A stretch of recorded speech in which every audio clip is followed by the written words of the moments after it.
नमस्कार, स्वागत है आप सबका सुदर्शन न्यूज में और मैं हूं जितेंद्र प्रताप सिंह। और आज हम मौजूद हैं फिरोजाबाद में श्री गौशाला में। आज हम आपको दिखाएंगे हमारे खास कार्यक्रम गौ दर्शन में इस गौशाला का क्या विशेषता है और कौन कौन सी नस्ल की यहाँ पर गाय हैं और क्या कुछ है खासियत इस गौशाला का इस पूरे प्रोग्राम में। तो आइए चलते हैं इस गौशाला के अंदर और देखते हैं क्या कुछ है यहाँ पर।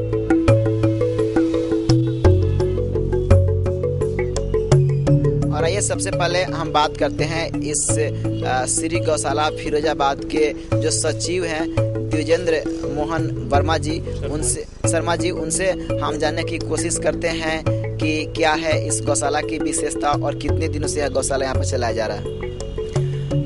ये गौशाला का ये शताब्दी वर्ष है। मुझे आपको बताते हुए हर्ष हो रहा है कि ये गौशाला 100 वर्ष पूर्व स्थापित की गई थी हमारे समाज के पूर्वजों द्वारा, जिसका संरक्षण आज हम लोग कर रहे हैं। और इस वर्ष हमने इसकी जो पुरानी जर्जर गौ आवास थे उनको तोड़वाकर नए आवासों का निर्माण कराया है और इस गौशाला को हमने डबल उसमें बनाया है, जो रैंप देके, जिससे गौ आप ऊपर चढ़ सकें। यहाँ का क्षेत्रफल हमारे पास कम है गौ आवास के लिए, इसलिए हमने यहाँ नया करवा के और यहाँ लोगों को हमने शहर के एकमात्र गौशाला होने के कारण गौ के शुद्ध दूध की व्यवस्था की हुई है। 1 कुंटल दूध लगभग प्रतिदिन हम लोग यहाँ के लोगों को देते हैं और जिससे यहाँ के लोगों को बहुत लाभ मिलता है। खास तौर से जो लोग मरीज हैं या बच्चे हैं जिनको गौ के दूध की आवश्यकता होती है, उसकी पूर्ति इस फिरोजाबाद की गौशाला द्वारा की जा रही है। यहाँ लगभग गौवंश के 70 पशु हमारे पास हैं जिनकी सेवा हम लोग कर रहे हैं। और हम लोग ये चाहते हैं कि इस शहर की नगर की आवश्यकता को देखते हुए एक खुले क्षेत्र में गौशाला का निर्माण कराया जा सके, जो लोग अधिक से अधिक गौओं की सेवा हो सके। जो लावारिस गौएं विचरण कर रही हैं उनका भी भरण पोषण, उनका संरक्षण इस समाज के द्वारा किया जाए, इस प्रयास भी में हम लोग तत्पर हैं। तो इस प्रयास में यहाँ पर तत्पर हैं कि गौशाला को और आगे कैसे बढ़ाया जाए और खुले में इस गौशाला का संचालन कैसे किया जाए और ज़्यादा से ज़्यादा संख्या में यहाँ पर गायों को लाया जाए, ताकि जो इस शहर के लोग हैं उनका जो है सही तरीके से पालन पोषण हो सके और गौ वंश को भी इसके साथ साथ यहाँ पर बचाने की जो है आज ज़रूरत है, उसको भी कहीं ना कहीं आगे बढ़ाया जाए। इस गौशाला में 70 से ज़्यादा गायें इस वक्त हैं और यहाँ पर और भी ज़्यादा गायों के लाने के लिए यहाँ पर जो सुविधाएं हैं वो बढ़ाई जा रही है। आइए इस वक्त हम देखते हैं कि कौन कौन सी यहाँ पर गायें हैं और क्या कुछ है इस गायों की खासियत और कौन कौन सी नस्ल की गाय यहाँ पर मौजूद है। आइए चलते हैं गौशाला के अंदर।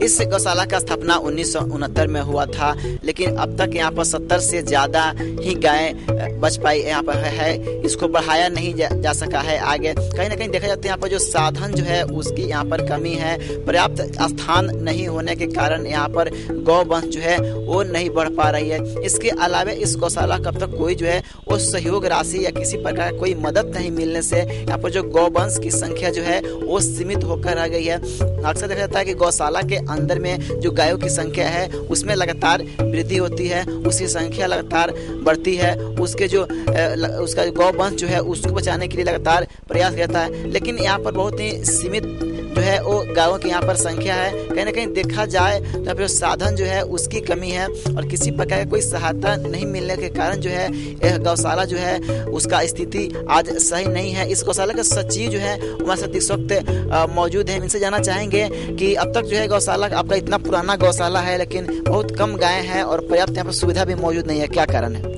इसका कारण ये है कि यहाँ पूर्व में ही कुछ जगह अन्य लोगों के पास है।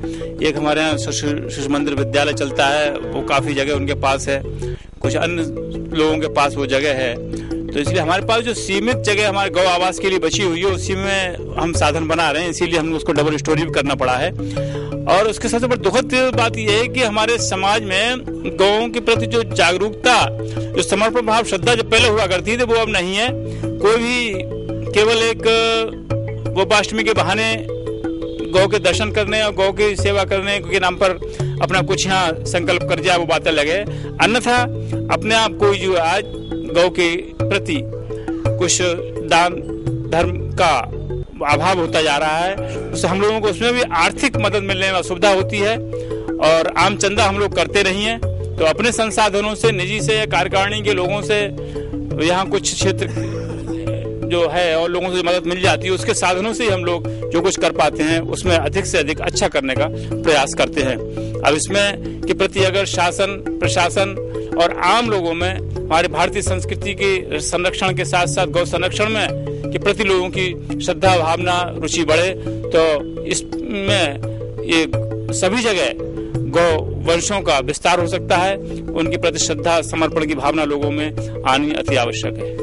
तो लोगों के अंदर जो है वो श्रद्धा और समर्पण जो है वो आने की कहीं ना कहीं यहाँ पर जरूरत है। जब तक लोगों को जो है गाय के प्रति जो है, गौ वंश के प्रति जो है वो श्रद्धा नहीं होगा, समर्पण नहीं होगा, तब तक कहीं ना कहीं जो है वो गौ वंश की जो बचाने की जो मुहिम है वो आगे नहीं बढ़ पाएगी। जिस प्रकार से देश में लगातार गौ वंश की जो संख्या है वो घटते जा रही है, उसका मुख्य कारण यही है कि लोग जो है वो गाय सेवा से जुड़ नहीं पाते हैं, गाय के जो महत्व है उसको नहीं समझ पाते हैं। इसके लिए जो गौशाला है उसका भी स्थिति जो है आज बद से बदतर जो है वो होते जा रहा है। इसके कहीं ना कहीं जो कारण है वो पर्याप्त सुविधाएं मुहैया नहीं होने के कारण जो है आज इसका स्थिति ऐसे होते जा रहा है। हम जानने की कोशिश करेंगे कि इस गौशाला में गायों के लिए क्या कुछ सुविधाएं प्रदान है और कैसे जो है इन गौ वंश को यहाँ पर बचा कर रखा गया है।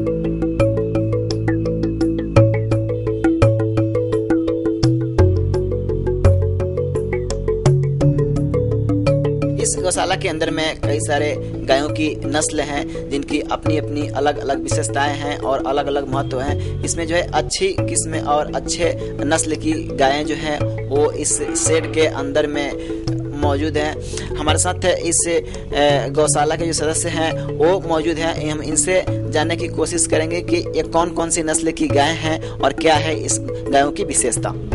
हमारे यहाँ देसी नस्ल की गाय, हरियाणा नस्ल की गाय, शंकर नस्ल की गाय मौजूद है और अभी हमने जो है 20 बछड़े किसानों को मुफ्त दे दी है जो खेती के काम में आएंगे। क्या विशेषता है इन नस्लों की?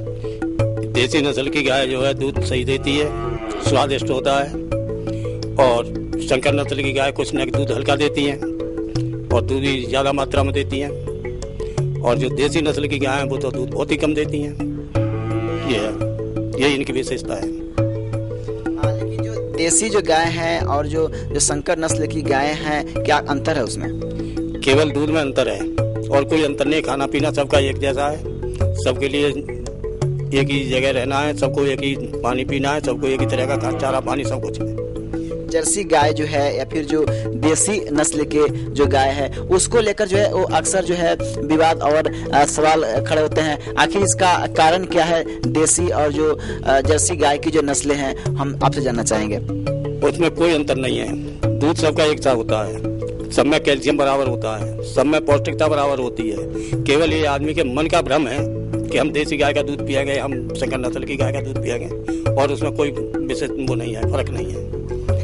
कैसे ऐसे रिपोर्ट हैं, कैसे ऐसे आंकड़े हैं और कैसे ऐसे अनुसंधान किए गए हैं। इसमें ये पाया गया है कि जो जर्सी नस्ल की जो गाय हैं, जो देसी नस्ल की जो गाय हैं उसमें काफी कुछ भिन्नताएं और फर्क देखने को मिला है। क्या कहना है आपका इस पर? इसमें ये कहना है कि नस्ल में उसमें फर्क केवल इतना है कि जो पहले सरकार ने सांड मंगाए थे विदेश से वो एक ही बार मंगा के रहने दिए। अगर वो दोबारा आ जाते तो शायद यानी कि जनरेशन कुछ और ज्यादा बढ़ जाती, अच्छी हो जाती, परंतु हमारे यहाँ वो देसी गाय की संतति है सब। बिल्कुल, तो जो संतति है या फिर जो अन्य जो नस्लें हैं उसको लेकर कोई बहुत ज्यादा यहाँ पर विरोधाभास इनके अनुसार नहीं है। कहीं ना कहीं देखा जाए तो जो गाय की जो नस्लें हैं वो घट रही है। अगर सरकार को जरूरत इस बात की है कि जो अच्छे नस्ल की जो गाय हैं उस पर अनुसंधान किया जाए, उनके ब्रीडिंग को जो है वो बढ़ाया जाए ताकि जो है और जैसे अच्छे नस्ल की जो गाय हैं उसको बचाया सके और गौ वंश जो है वो सुरक्षित रह सके। इस गौशाला के अंदर और क्या कुछ है और कौन कौन सी गायें हैं और क्या कुछ चल रहा है इस गौशाला के अंदर में, आइए हम आपको अब दिखाते हैं इस कार्यक्रम में।